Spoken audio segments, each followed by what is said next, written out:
पीक विमा बंद केल्यानं शेतकऱ्यांमध्ये नाराजी। महायुती सरकारविरोधात शेतकरी नाराज।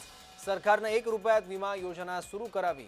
सरकारनं शेतकऱ्यांचं कर्जही माफ करावं। नाराज शेतकऱ्यांची मागणी।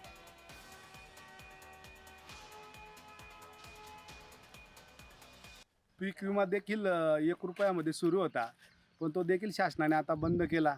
त्याच्यामुळे बरेच भ्रष्टाचार झाले आणि त्या शेतकऱ्यांच्या माथी पडले। मोठमोठ्या गबाळांनी ते भ्रष्टाचार केले आणि शेतकऱ्यांसाठी ते आता दुःख झालं की पीक विमा बंद। 1 रुपयामध्ये पीक विमा भेटत होता, तर काही ना काही त्याला थोडीशी आस होती की थोडेफार माझे जे पैसे टाकलेले बुवा तर पीक विमाच्या माध्यमातून रिकवर होऊन जाईल। पण आज ती परिस्थिती पण नाही राहिली। स्वतःच्या जास्त यानं पैशाने दिन आता पूर्वीसारखंच त्यांनी पीक विमा चालू केलेली आहे। ही शेतकऱ्यांसाठी फार वाईट गोष्ट आहे।